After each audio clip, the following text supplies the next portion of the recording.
Hello guys, back to my channel Chiranjit Puja ভালোবাসা কেমন বসে তোমাদের স্বাগত নাই। তো আবার রেসিপি নিয়ে এসেছি তোমাদের। আজকে বানাবে ফুলকপি পনির। তাছাড়া তোমরা দেখতে থাকো।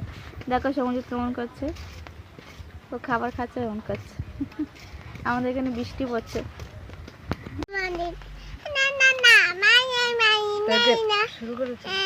এখানে আমি কাজু বাদাম নিয়ে নিয়েছি, তেল নিয়ে নিয়েছি, আর এখানে আমি পোস্ত নিয়ে নিচ্ছি 1 চামচ। তা ফুলকপিটা আমি কেটে নিচ্ছি।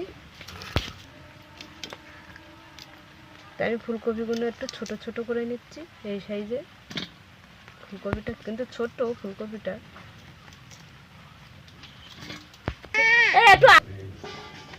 তা আমি এইভাবে ফুলকপিটা কেটে কেটে কেটে নিচ্ছি।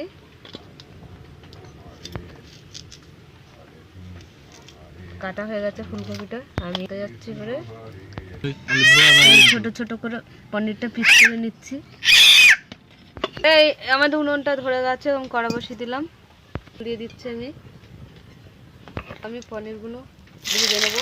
বেশি দেবো না, 4টে করে পনির ভেজে নেবো আমি। অনেক জোরে চলছে উনুনটা। আমার পনিরটা ভাজা হয়ে গেছে, আমি তুলে নিলাম। আমাদের অনেক জোর ছিল, উনুন কেটে গেছে।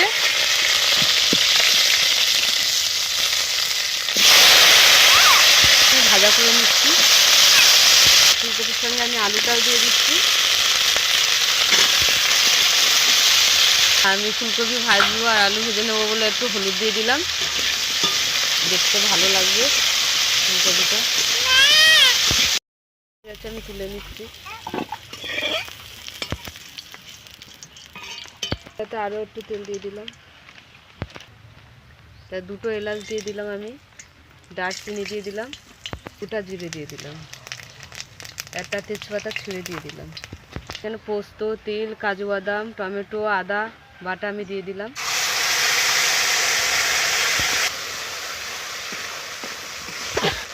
হলুদ দিয়ে দিলাম,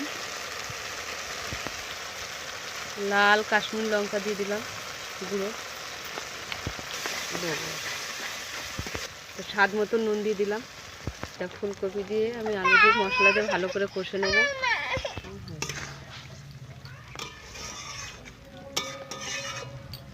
মশলার থেকে কপির থেকে তেল ছেড়ে দিয়েছে, তো আমরা আগে জলটা দিয়ে দিচ্ছি।